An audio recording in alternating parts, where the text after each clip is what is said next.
everyone! The Bold and the Beautiful, shirts off, claws out, and emotional whiplash. 2 scoops for the week of December 15th to 19th, 2025.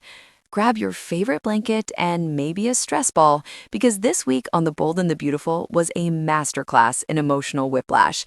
We were served heaping helpings of surface-level drama, framed in pretty packages of romance and family loyalty, but if you scratched even an inch beneath that glossy veneer, honey, the disconnect was louder than a runway show at full volume. The show leaned hard into big moments, the kind meant to make you sigh or swoon, but completely sidestepped the messy human fallout those moments would actually cause. It was a week where certainty trumped accountability, and repetition masqueraded as plot. What played out wasn't the satisfying click of a puzzle piece, but a whole bunch of new questions rattling around in a very pretty box. Let's just get the elephant in the room out of the way first.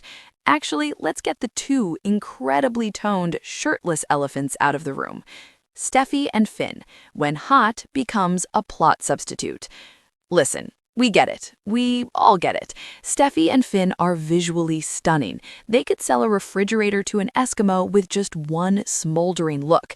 Their chemistry is off the charts, and passionate, can't keep their hands off each other romance is a cornerstone of this genre.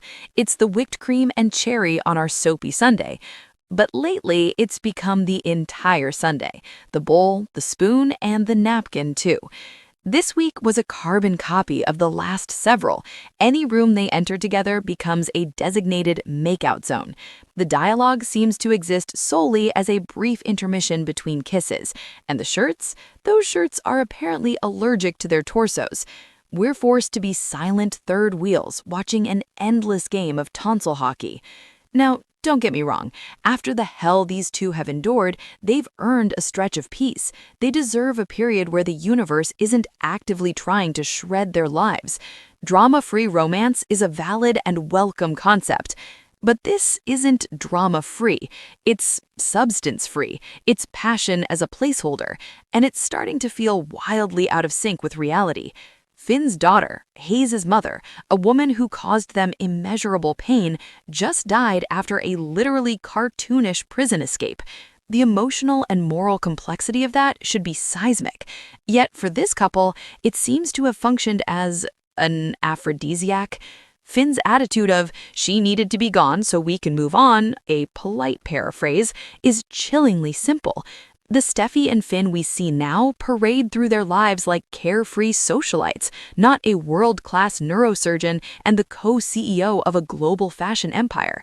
Where is the wait, the quiet conversation in the dark, the processing? Celebrating Christmas with the woman who ran down his daughter isn't a romantic plot point. It's a psychological minefield the show is merrily picnicking on. We're not asking for a new tormentor to emerge, but we are begging for something to happen between them that's more intriguing than the angle of their next kiss. Give us a real conversation, a disagreement, a shared project that isn't each other's anatomy. The steam is great, but without any underlying fire of actual story, it's just fogging up our screens. Brooke and Katie, the condescension is coming from inside the house. If Steffy and Finn's plot was all heat and no light, the Logan sister saga was all about a very specific, very grating kind of light, the patronizing glow of Big Sister Knows Best. Brooke spent this week doing Olympic-level mental gymnastics to avoid being a supportive sister to Katie. One-on-one with Ridge, she's a paragon of opinion, but the moment she's in a position to choose between her loyal, often overlooked sister and the man who has waffled more than a Belgian breakfast, Ridge gets the trophy every single time. Brooke was allergic to defending Katie. It was like watching someone try to pet a cat while secretly wearing a sweater made of static electricity. She'd talk about what's best for the business and just assume Katie would fall in line, her silence speaking volumes. Maybe, just maybe, if Katie felt she had a genuine ally in that building, someone who looked at her and saw a powerhouse, not a placeholder, she wouldn't be packing her boxes. But oh, it got worse, so much worse. Katie, summoning a courage we all cheered for, went to her big sister first. She gave Brooke the heads up about her departure from Forrester, a huge, vulnerable step. And what did she get in return? Not a hug, not a "you go, girl." She got what felt like a police interrogation wrapped in a patronizing pat on the head.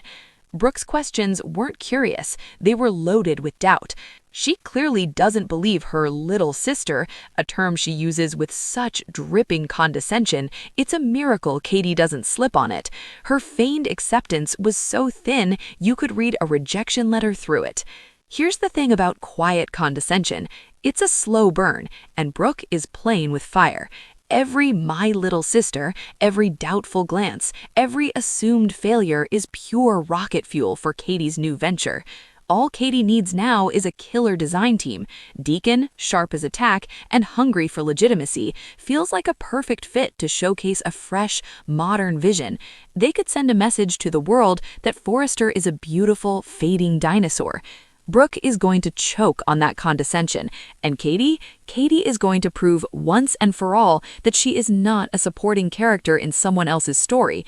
She's the lead in her own, and she's done being overlooked.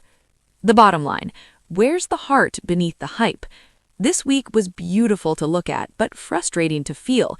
It prioritized the appearance of emotion, the grand romantic gesture, the show of family loyalty, over the gritty, authentic experience of it.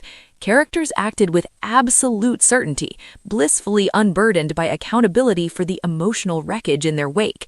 The repetition of Steffy and Finn's passion is starting to feel like a screensaver, not a story. The disconnect in Brooke's support is more dramatic than any catfight. We're being told one thing and shown another, and that gap is where our engagement is falling through. The Bold and the Beautiful has the bones of incredible drama, legacy, trauma, family, ambition. But this week, it seemed afraid to get its hands dirty digging into them.